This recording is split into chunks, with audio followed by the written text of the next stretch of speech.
Bonjour Delphine, Bonjour Yoann, tu vas bien? très bien. Et toi? Bah ça va bien, ça va pas mal. Alors Delphine, tu es product owner chez Akeneo, c'est Ouais, bien c'est ça. ça. Est-ce que tu peux nous expliquer ce que c'est qu'Akeneo? Où est-ce que vous en êtes? Qu'est-ce que vous faites? Et à qui ça s'adresse? Ok, donc Akeneo, c'est une start-up nantaise. Ça a été fondé en 2013. Donc on édite un logiciel de PIM. Alors PIM, c'est pour Product Information Management. Donc en français, c'est gestion de l'information produit. Donc on va éditer un outil qui va centraliser et faciliter la gestion de l'information produit. Donc c'est à destination des sociétés qui gèrent des catalogues produits et qui ont des problématiques multicanales. Donc notamment de diffusion de leurs catalogues produits, vers différents canaux de vente, comme des sites e-commerce, des catalogues papier, Mhm. des applications mobiles. Nous, on a une solution qui est vraiment très orientée utilisateur final. C'est à destination des équipes marketing, des équipes achat. C'est une solution très user-friendly, simple à utiliser, avec une structure en termes de paramétrage de catalogue produit qui est très flexible parce qu'on Mhm. va adresser tout type de catalogue, tout type de produits. Ce besoin-là de PIM, c'est assez récent. On dit souvent qu'on est le CRM du produit. Enfin, les CRM, c'est beaucoup plus connu. On a plus l'habitude d'en voir au niveau du SI. Le PIM, c'est assez récent et c'est vraiment arrivé avec les sites e-commerce. Quand on va en magasin, on a le produit sous les yeux, on peut le voir, on peut le manipuler, on a le vendeur si on a besoin d'informations complémentaires. Quand on est sur un site e-commerce, on a la fiche du produit, on a besoin de plus en plus d'informations. Une photo, ça ne suffit pas. On a besoin, donc quelquefois, on a plusieurs photos, hein, des photos de face, de vue du dessus, enfin plein de photos du produit. On a des vidéos, on a des descriptifs qui sont très poussés, des caractéristiques techniques, on a aussi des caractéristiques logistiques. Par exemple, un Ikea, quand on va chercher les produits, on a besoin de savoir combien va y avoir de cartons, quelle est la dimension des cartons, le poids. Donc ça, toutes ces informations, elles sont vraiment à destination des acheteurs et c'est des informations qu'on va venir enrichir dans le PIM, qu'on n'a pas dans le RP. Lui, le RP, il va permettre vraiment de gérer toute la partie commerciale amont du produit en mode j'achète le produit, je le stocke, je le mets en magasin, mais toutes les informations vraiment à destination du vendeur, marketing, sont pas pilotées dans un ERP. Mhm. Et avant le PIM, c'était plutôt géré de manière un peu anarchique, sous des fichiers Excel. Il y a plusieurs personnes qui faisaient le même boulot. Donc le PIM est arrivé pour un peu structurer tout ça, le centraliser. Donc on se différencie à Keneo parce qu'on est aussi une solution open source. On a deux Mhm. versions actuellement, une version communautaire, donc qui est open source, qui a été, il y a à peu près 40 000 installations aujourd'hui dans le monde. Donc c'est très très répandu. On a une version entreprise qui date depuis 2 ans, on a une centaine de clients sur la version entreprise, hein. Je peux citer quelques clients, par exemple Auchan, Feu Vert, Samsung, Pinky, Nux, Mail.com, Rexel, enfin voilà, D'accord, très, très varié. On a aussi même des clients dans le secteur de la banque et de l'immobilier qui gèrent d'accord. aussi des Des produits. Alors produits. voilà, un produit financier, c'est aussi un produit, un immeuble, c'est aussi un produit. Donc ça va très très loin. Et là, on a annoncé récemment en décembre qu'on va sortir donc deux versions cloud, une version hébergée et une version SaaS. Mhm. Donc ça peut ouvrir aussi d'autres possibilités. On était 20 personnes quand je suis arrivée il y a 2 ans chez Akeneo. Et aujourd'hui, on est plus de 60. On a pas mal de recrutements en cours. Et donc, comme je disais, on est basé à Nantes et on a aussi ouvert des bureaux cette année en Allemagne et aux États-Unis. D'accord. Bon, ça donne une bonne vision. Peut-être qu'une des spécificités que tu viens de parler, c'est le fait d'avoir un produit qui est à la fois commercialisé en tant que tel, mais aussi comment dire, open source. Est-ce que le fait d'être product owner sur un produit de ce type-là, ça rend les choses plus complexes ou plus intéressantes ou plus longues? Comment tu le ressens aujourd'hui? Alors, où ça rend les choses un peu différentes, c'est que dès qu'on va ajouter une fonctionnalité, il faut qu'on pense tout de suite est-ce qu'elle est plus communautaire, destination de tous nos utilisateurs, ou est-ce que c'est vraiment une fonctionnalité plus avancée, plus entreprise. Donc, il y a souvent des débats, des choix à faire.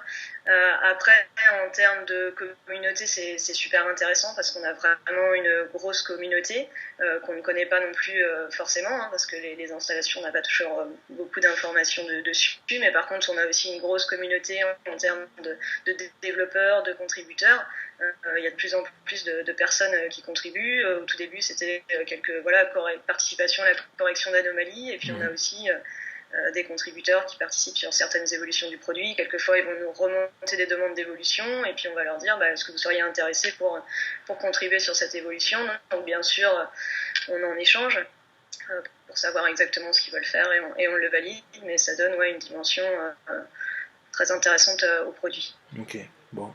Est-ce que tu peux nous parler de toi maintenant, Delphine, et nous dire un petit peu quelles ont été tes expériences, éventuellement jusqu'au cursus académique, surtout les choses qui sont, on va dire, impactantes par rapport à ton métier aujourd'hui?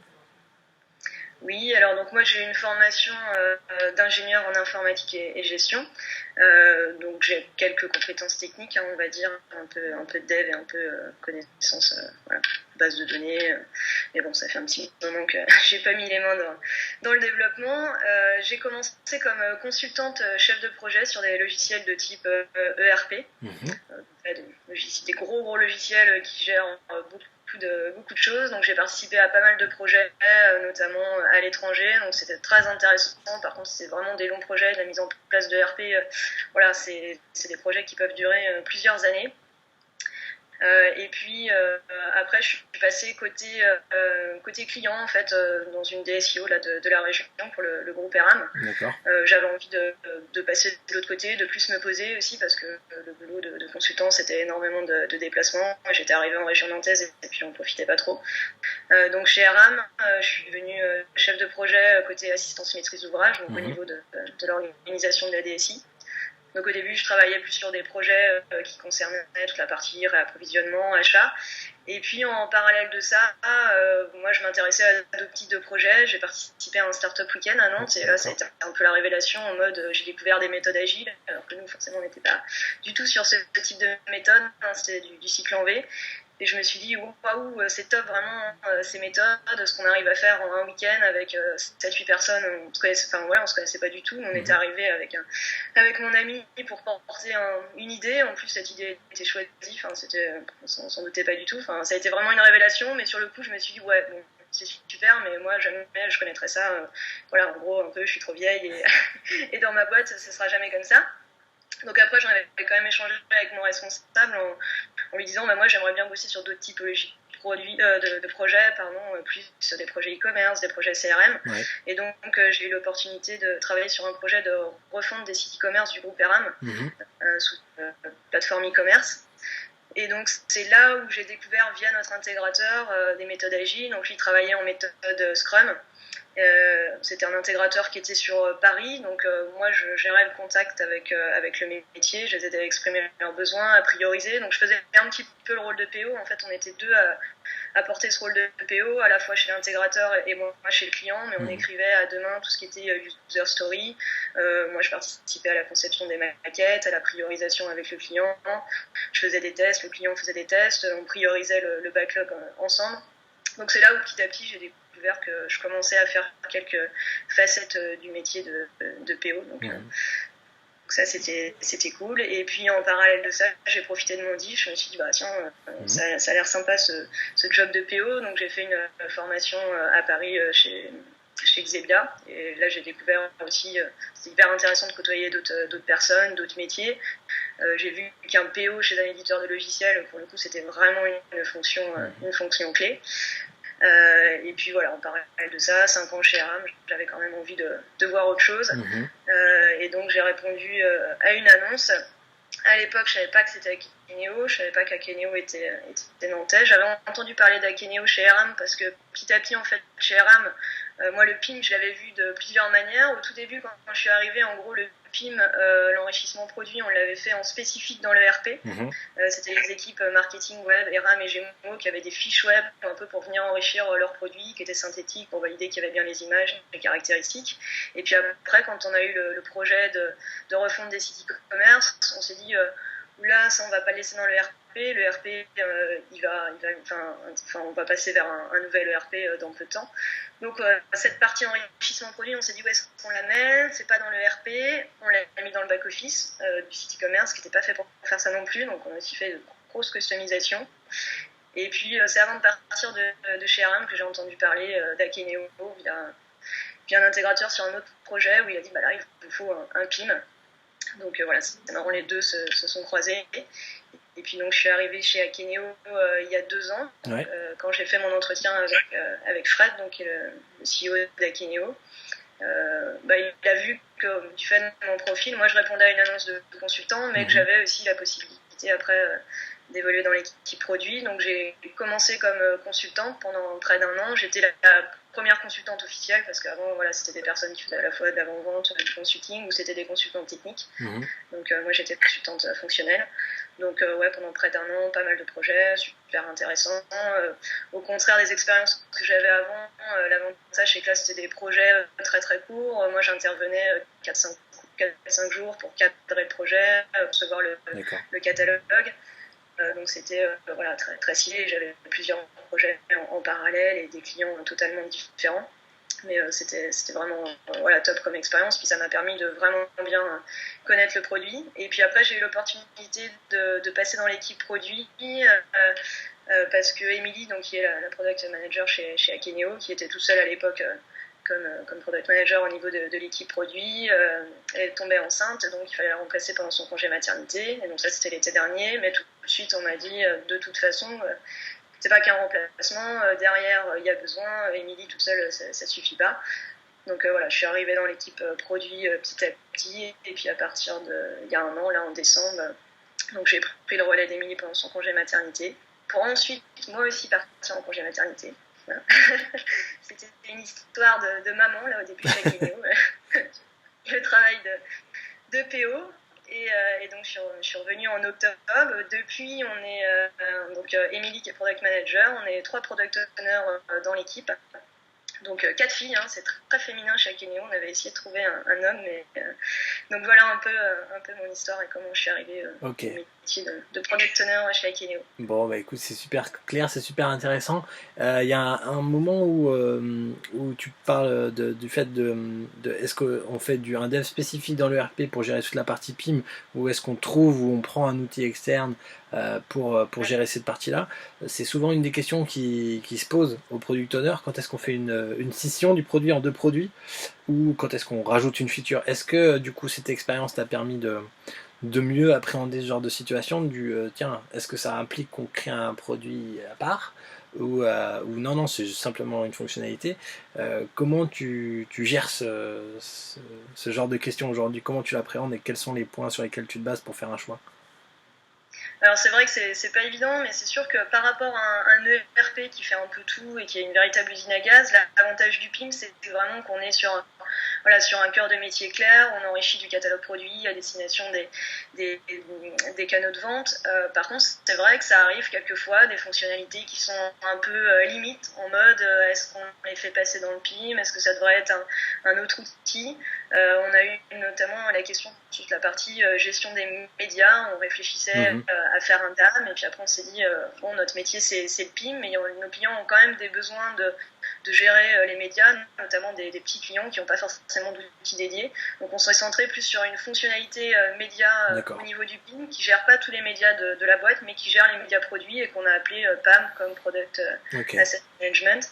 Et c'est vrai que c'est assez souvent sur des fonctionnalités où je me dis attention, si on va par là, on risque d'aller plus loin, d'aller vers de l'immerge, d'aller aussi quelquefois, il y a des clients, nous normalement on arrive derrière un ERP en enrichissement d'informations produits, mais il y a des clients qui disent moi j'ai pas d'ERP, ou je veux virer mon ERP, je veux tout faire dans le PIM.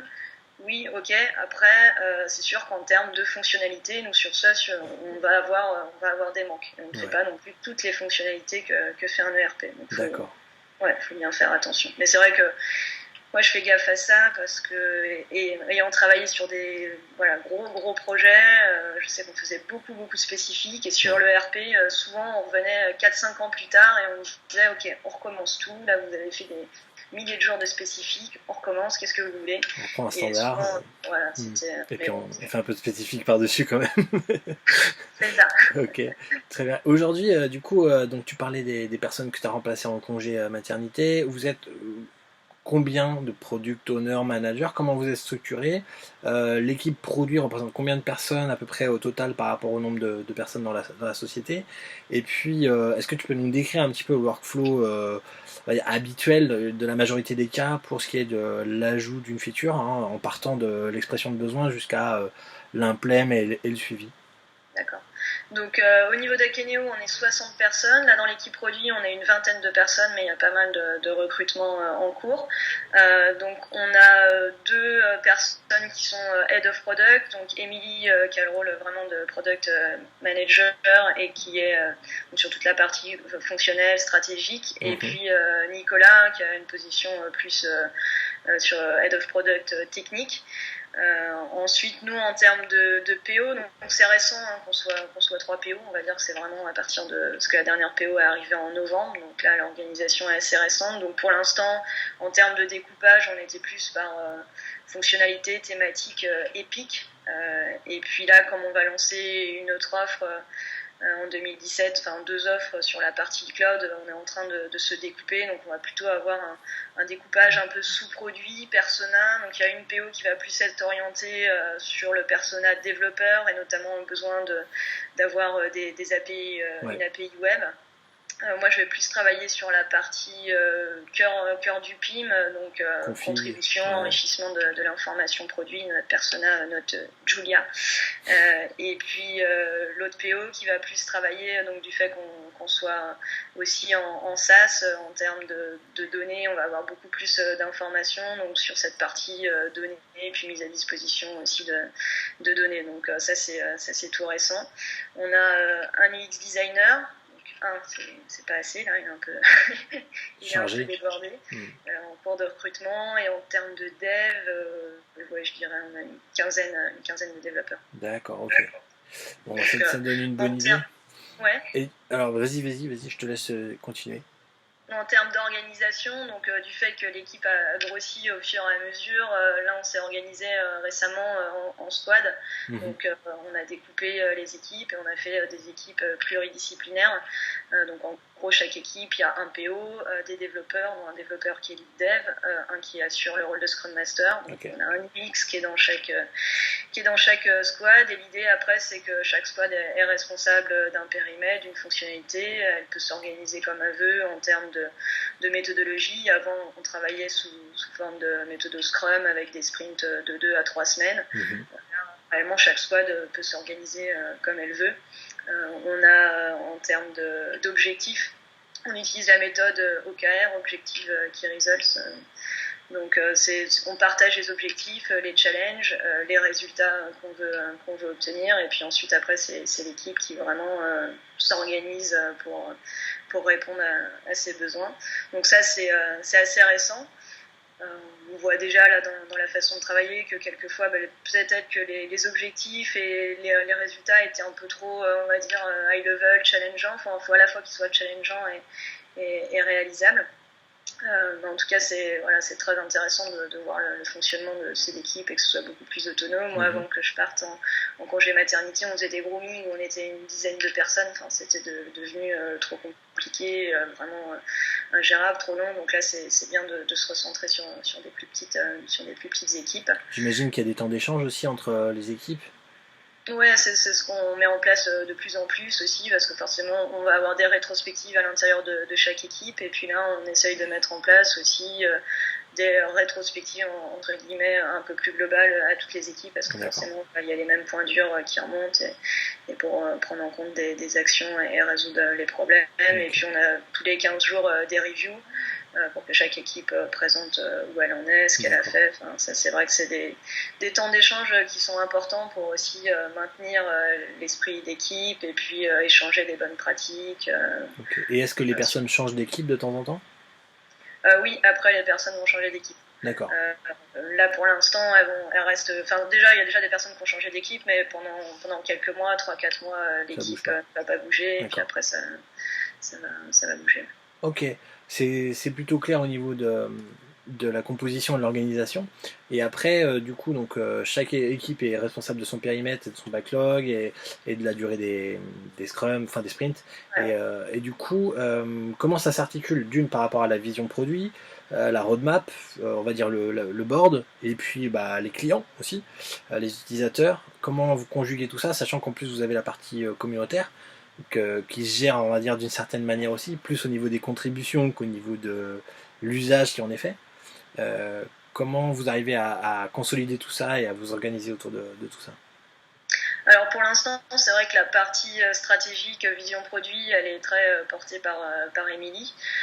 L'idée après, c'est que nous, chaque PO, on devienne responsable un peu de notre sous-produit et qu'on puisse aussi construire notre propre roadmap. Parce que pour l'instant, c'est vrai que la construction de la roadmap, c'est plus Émilie qui la décline par rapport à la vision stratégique.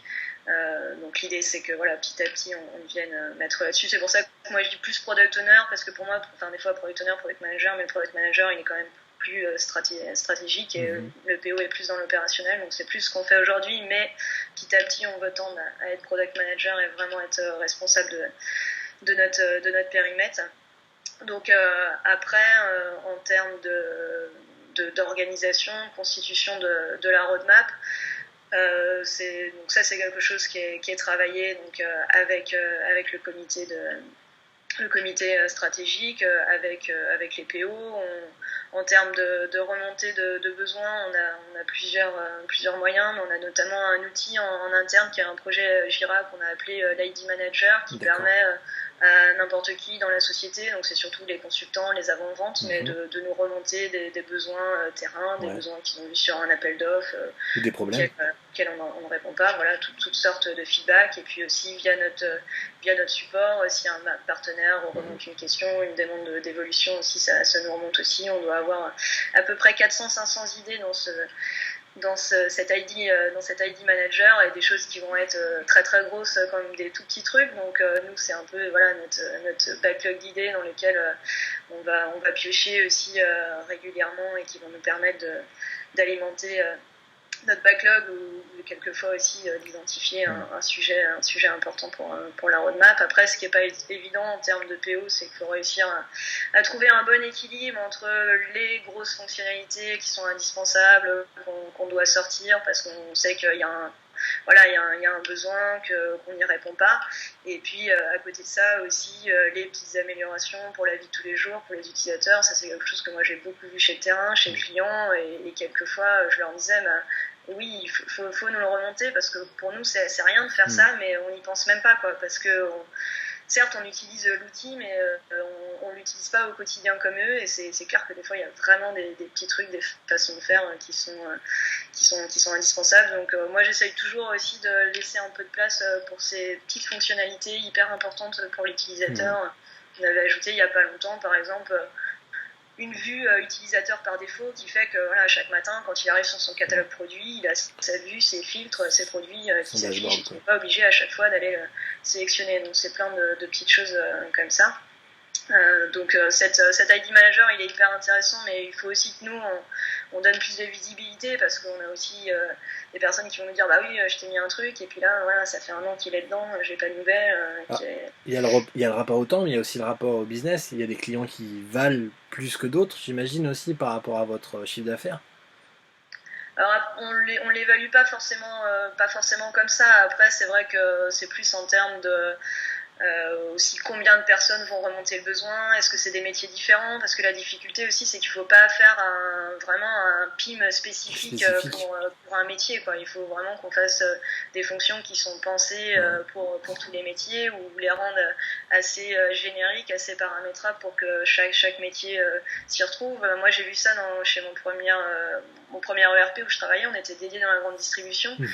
Et il y a une version qu'on a construite par rapport à un client, quoi. C'était financé par rapport à un client, mais c'est hyper assez dangereux de faire ça, quoi. Faut pas s'embarquer dans faire un logiciel qui est pour un seul client. Donc on essaye aussi de prendre du recul par rapport aux besoins. Et c'est vrai que du fait que cet ID Manager soit vivant, quelquefois on va voir, tiens, un avant-vente, il va nous remonter en disant, là ça vient encore, on vient de me le redire sur un appel d'offres, ce besoin-là, ça remonte.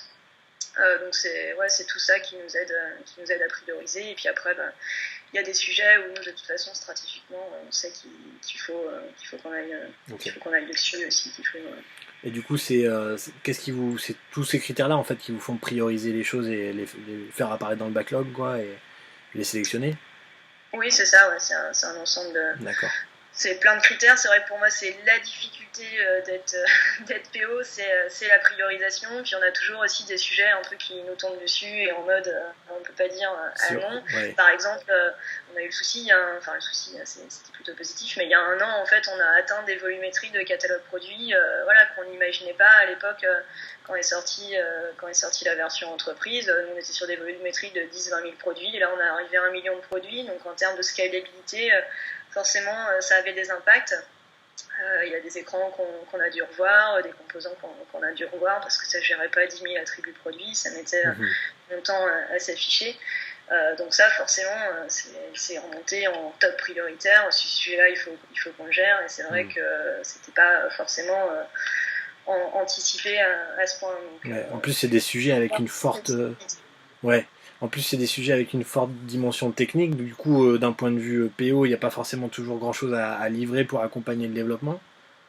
Ouais, c'est pas évident. Moi, j'ai eu des cas, notamment quand je suis arrivée comme PO là, pour remplacer Émilie, où du fait de la scalabilité, quelquefois, en fait, on était obligé de même trancher fonctionnellement, de dégrader un peu fonctionnellement, parce que, voilà, parce que de toute façon, techniquement, pour gérer 10 000 attributs produits, il y a des fonctionnalités qu'il fallait qu'on pense un peu différemment. Donc, c'est vrai que c'est pas facile de trancher ce genre de choses, de dire ah là je vais dégrader fonctionnellement ce que j'ai pour pouvoir gérer des grosses volumétries. C'était des petites choses en termes d'UX, mais c'est vrai que c'est des choix pas faciles à faire, et là il faut bien prendre en compte les contraintes techniques, c'est important.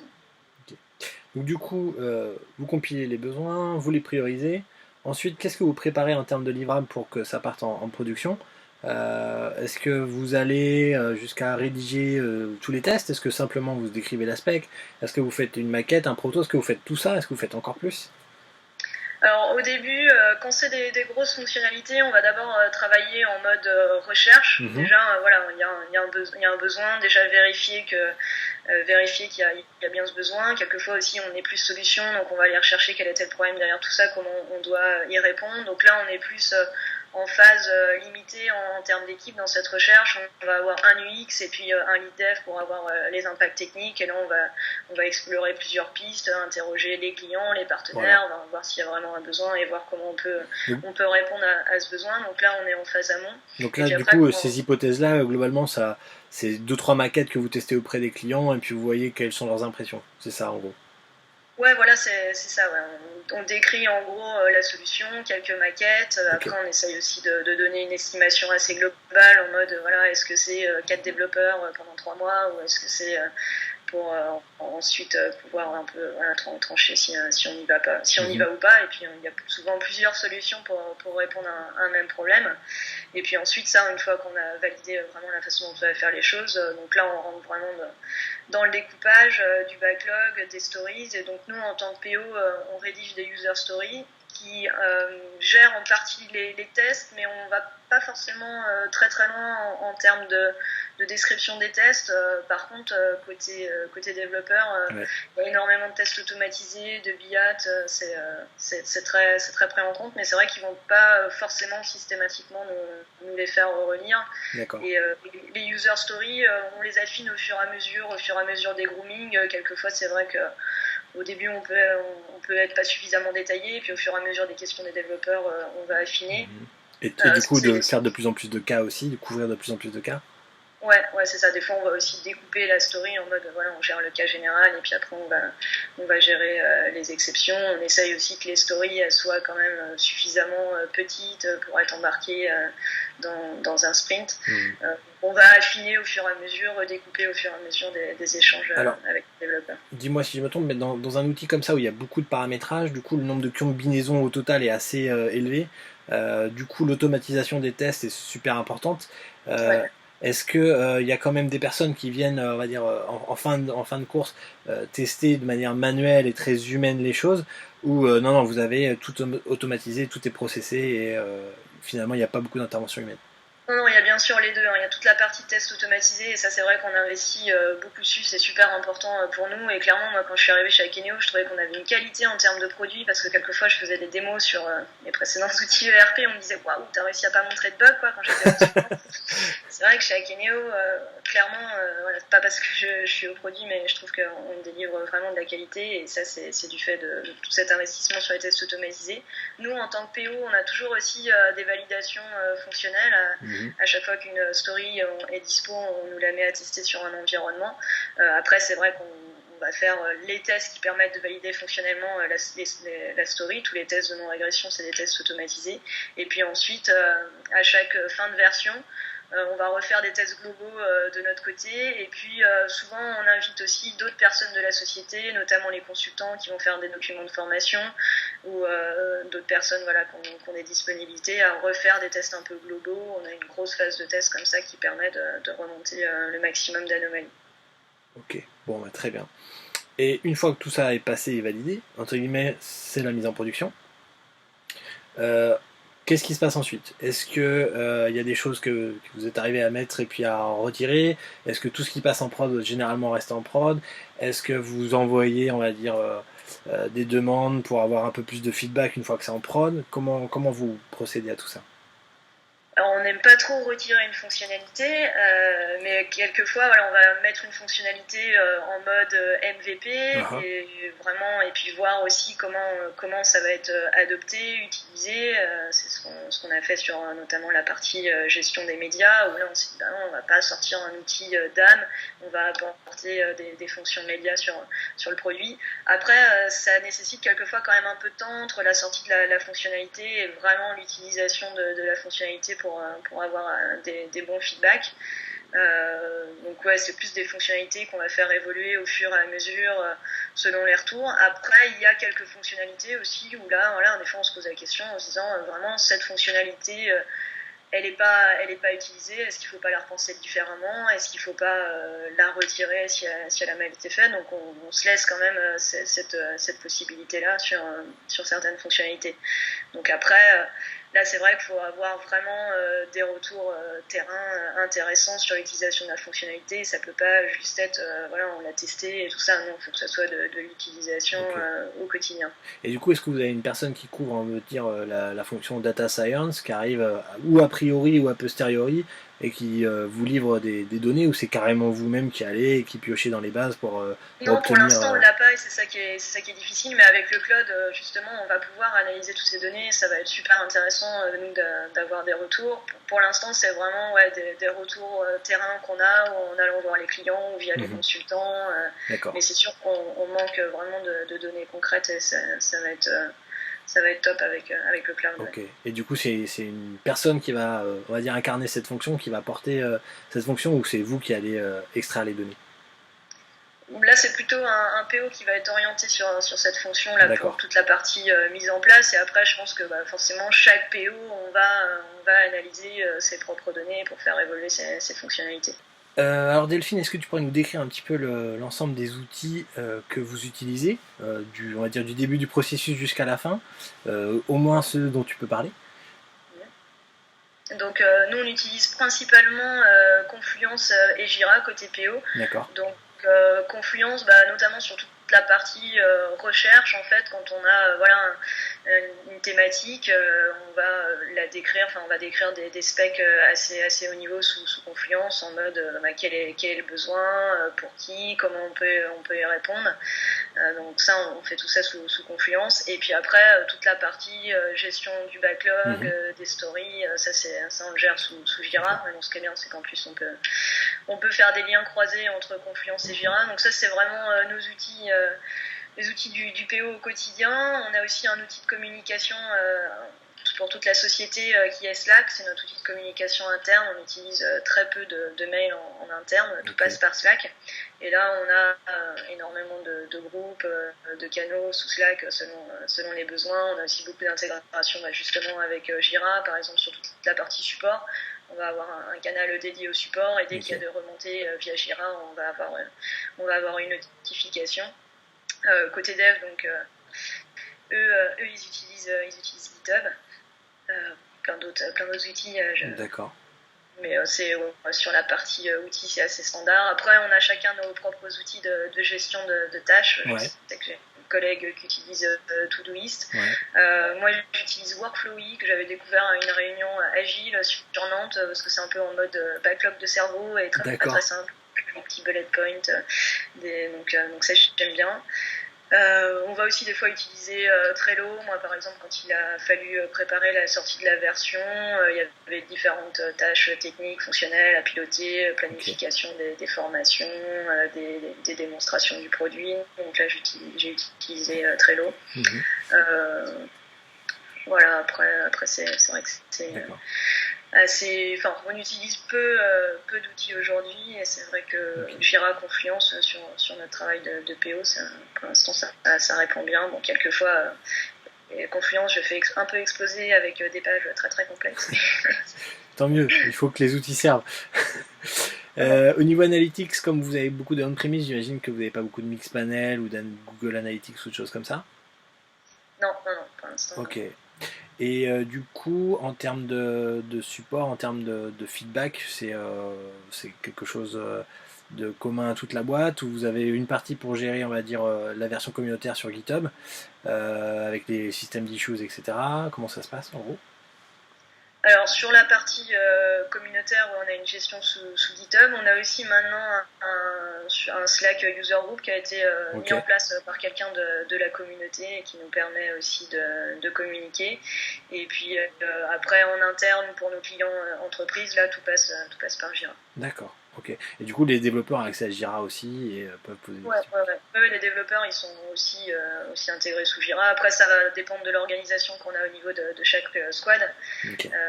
Mais en général, ils font aussi évoluer le statut de la story dans Jira. Et on va piloter les sprints aussi dans Jira. Très bien. Est-ce que tu pourrais, en voyant un petit peu tout ça, et maintenant qu'on connaît un peu mieux la société, comment vous êtes organisé, est-ce que toi tu arrives à mettre, on va dire, des mots sur les qualités que doit regrouper un product owner ou un product manager, puisque toi tu mets une couche un peu hiérarchique, avec une vision beaucoup plus stratégique du côté product owner et une vision beaucoup plus opérationnelle côté product owner. Product manager stratégique. Ouais, voilà, pardon. Et quelle qualité tu penses qu'il faut regrouper, ou quel défaut il ne faut pas avoir? Alors comme qualité, déjà je dirais qu'il faut savoir écouter, ça c'est important, bien écouter le besoin et pas voilà directement penser solution, vraiment essayer de comprendre le fond du problème, donc ça c'est très important. Il faut être organisé quand même. Pour voilà, piloter un backlog, gérer de la priorisation, ça nécessite de l'organisation. Il faut être super disponible, ça je m'en suis rendu compte que c'était vraiment très important, que l'équipe de dev elle n'était pas là pour nous attendre, donc dès qu'il y avait une question sur une story, dès qu'il y avait quelque chose à tester, être vraiment très réactif et disponible pour eux, ça c'est super important. Il faut être très communicant aussi sur c'est pas juste voilà on développe une fonctionnalité, il faut aller jusqu'au bout, il faut l'expliquer, il faut la communiquer aux autres équipes, il faut former les autres équipes, les consultants, les équipes commerciales, donc ça c'est important, et puis aussi d'expliquer quelquefois pourquoi on va pas faire des choses ou qu'on va les faire différemment. Faut avoir de bonnes capacités rédactionnelles, c'est quand même grosse partie de rédaction. Les stories, il faut être aussi assez synthétique. Faut pas, voilà. Est-ce qu'il faut savoir dire non? Ouais, il faut savoir dire non. Donc ça, moi, ça a été difficile pour moi parce que venant du projet, du consulting, je disais oui. Enfin voilà, il fallait qu'on dise oui. Nous, c'était si le logiciel fait pas, ah oui, mais nous, on spécifie qu'on peut faire ça, on peut trouver une solution. Donc j'ai encore du mal à dire non, notamment dans l'ID Manager quand on me remonte des trucs. J'ai du mal à dire bah non, ça on le fera jamais quoi. Je suis en mode je garde des idées, j'ai trouvé intéressantes, des fois je vais me dire ouais on le fera peut-être pas, mais j'ai du mal à clore le truc en disant no way quoi, on le fera pas. Donc ça c'est vrai que c'est pas toujours évident pour moi de dire non, mais voilà, ça s'apprend au fur et à mesure, et puis de toute façon quand on priorise on se rend bien compte qu'on peut pas tout faire, donc qu'il y a des choses qui sont plus importantes que d'autres. Moi j'ai trouvé que, alors c'est peut-être propre chez Akeneo, mais comme on est un outil très métier, ma connaissance métier venant de la distribution, ayant eu pas mal d'expérience dans la distribution, c'était intéressant pour plus se mettre aussi à la place de l'utilisateur. Ça c'était important, mais je pense que ça dépend vraiment des sociétés. Nous, c'est important aussi de maîtriser son produit. On n'est pas tous les jours sur le terrain à utiliser le produit, à le former, mais c'est vraiment important qu'on le connaisse. Et c'est vrai que quand il y a une product owner qui est arrivée, qui venait complètement d'un autre milieu, mais qui, elle, pour le coup, connaissait le métier de product owner, moi, je me suis dit d'abord, il faut vraiment la former au produit, qu'elle comprenne bien le produit. C'est super important. Et c'est vrai que moi, au tout début, même si j'avais passé du temps en consulting, je me suis fait challenger par les développeurs sur certains trucs, en mode « Ah bon, ça fait ça? Ah, attends, je vais voir. » Donc c'est vrai que pour nous, c'est quand même super intéressant. Donc là, je vais un peu plus loin. Je pense qu'il faut être diplomate dans le savoir dire non, quoi. D'accord. Non, mais... Alors la question du métier, elle est intéressante. Du coup, la question de la connaissance produit et le fait que vous avez un produit qui correspond à pas mal de métiers, tu peux pas être experte sur tous les métiers. Comment tu appréhendes la dimension métier sur un produit tel que celui d'Akeneo? Est-ce que tu essayes au maximum de varier les saveurs en allant un petit peu voir tout le monde, ou tu essaies de te concentrer sur un produit qui a une vision bien précise et de faire rentrer tout le reste dans du paramétrage? On essaye quand même on a des gros secteurs d'activité, et notamment quand on travaille nos use cases, on essaye de les décliner sur chaque secteur. Par exemple, à un moment donné, on a travaillé sur des choses qui étaient très orientées textiles, sur tout ce qui était gestion des tailles, et puis après on s'est rendu compte que dans le bricolage, ils avaient aussi des besoins, eux, de gérer des dimensions, des longueurs, donc on essaye de faire quelque chose assez global et d'aller voir chaque métier. C'est super intéressant. Je disais tout à l'heure aussi d'avoir des retours d'un client qui est dans l'immobilier, et lui, un produit, c'est un programme immobilier. Donc on essaye vraiment de tout prendre en compte et de faire quelque chose de façon globale. Après, si vraiment on a besoin d'adresser des choses spécifiques sur un métier, ensuite ça peut être fait via un développement de type marketplace, mais là on ne va pas les intégrer aux produits en standard. Ok. Du coup, par rapport à tous les gens qui sont intéressés de près ou de loin par les métiers produits, que ce soit des gens qui, on va dire, sortent de l'école ou des gens qui sont déjà dans la vie professionnelle depuis un moment mais qui s'imaginent une réorientation, quels conseils tu aurais à leur donner? Conseil, c'est pas évident. Je leur dirais que c'est vraiment un métier par contre qui est passionnant, et qu'il faut pas avoir peur de se lancer dedans, parce que c'est vrai que moi, par défaut, je me suis dit je pensais pas que je pourrais être product owner chez un éditeur de logiciels, parce que pour moi c'était vraiment là où c'était le cœur du produit, et même si je l'avais vu un peu chez RAM, c'était un peu différent. Donc faut pas hésiter à être curieux, à se former. Ce que je disais, il y a plein de manières d'y arriver. On peut connaître le métier, puis ensuite le métier au sens terrain, et se former au métier de product owner, aux méthodologies. On peut aussi bien connaître les méthodologies, et ensuite découvrir plus le métier de la société. Il faut être curieux, faut être passionné, mais c'est vrai que je sais pas s'il y a un parcours type. Moi, je vois les 4 personnes là, product owner chez Akeneo, product owner, product manager, on a vraiment des parcours différents, et c'est super intéressant de travailler ensemble. On s'enrichit, et moi j'apprends des choses à leur contact, et c'est pareil, et ça c'est vraiment top. Si on avait eu qu'un profil, je pense que ça aurait été beaucoup moins intéressant. Ça aurait été dommage. Et comment tu vois les... Oui. Ouais, c'est ce que j'aime bien aussi dans les startups, et c'est ce qu'on fait beaucoup chez Akeneo, c'est que quelquefois on recrute pas forcément les gens exactement par rapport à leur parcours, pour un profil particulier. Moi j'ai été consultante, je suis passée product owner, et on a fait pas mal il y a eu pas mal de passages d'un service à l'autre, et ça c'est super intéressant aussi de voir au travers d'un profil vraiment les compétences qu'il a, et comment il peut évoluer, et pas se baser sur un parcours très type. Il faut qu'il ait fait telle école, il faut qu'il ait telle formation. Ça c'est top. Ouais. Et comment tu penses que ces métiers vont évoluer? Ils vont se spécialiser de plus en plus, ou ils vont plutôt se concentrer sur un ensemble de compétences qu'il faut avoir? C'est pas évident. Moi, je suis pas fan de la spécialisation des métiers. Ce que je trouve intéressant dans le product owner, c'est que justement, c'est très transverse, très très varié comme job. Moi, c'est sûr que, par exemple, j'aimerais pas faire que de la recette, mais par contre, c'est intéressant d'en faire, et de valider, vraiment d'utiliser son outil. Donc Ouais, l'évolution, c'est pas évident. Après, forcément, il va y avoir des spécialisations différentes. Hein. Déjà, moi, je l'ai vu en étant plus product owner chez un intégrateur, chez un client, chez un éditeur de logiciels, ça donne pas forcément la même dimension au métier, et puis on va pas pousser les mêmes composantes. Donc ça, voilà, ça va peut-être être plutôt selon les métiers que ça va s'orienter un peu différemment. Et c'est vrai que tu disais aussi en introduction que c'était pas évident de savoir vraiment décrire le métier d'un product owner. Moi, j'avais le même souci chez RAM et Gémeaux pour des chefs de produits. Il y avait des chefs de produits qui étaient vraiment purs acheteurs, qui pilotaient des marges, d'autres qui étaient très vraiment design, conception du produit. Et voilà, même eux, ils disaient quand ils répondaient à un appel d'offres, à une offre d'emploi, c'était très très très très large, quoi. L'appel chef de produit, ça peut dire plein de trucs. C'est comme chef de projet aussi en informatique. C'est un peu, il y a des petits projets, il y a des gros projets, il y a des projets de 6 mois qui durent 2 ans, il y a de tout. Chez Akeneo, j'ai été recrutée chef de projet au début, et je suis vite devenue consultant, quoi, parce que ça nécessitait pas du gros pilotage du projet. Ce qu'il y avait besoin, c'était du consulting pour aller aider les clients à la mise en place d'Akeneo, du cadrage, de la conception, et pas de la gestion de projet en tant que tel. C'était vraiment des petits projets courts et des interventions où ils avaient besoin d'expertise.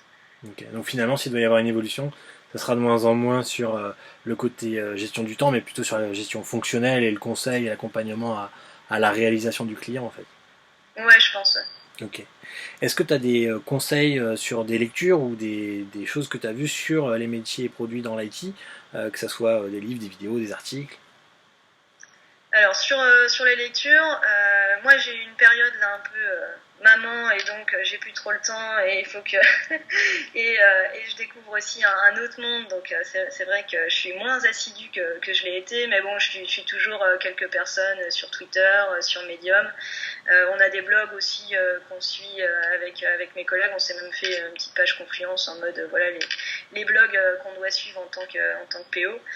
Donc il y a Todoist qu'on suit, qui édite aussi un outil pour gérer ses to-do. J'ai une collègue qui l'utilise, et leurs articles sont pas mal. On suit aussi le blog Mind the Product. Oui. Mes collègues avaient été aux conférences à Londres en septembre, mais moi à l'époque j'étais toujours en congé maternité. Moi je suis aussi. Et ils en ont pensé quoi du coup des conférences de Mind the Product? Bah là c'est vraiment des conférences dédiées sur toute la partie product management. Hein. Moi j'ai pas participé, mais j'étais content. Mes collègues ont eu des bons feedbacks. C'est très spécialisé, très intéressant.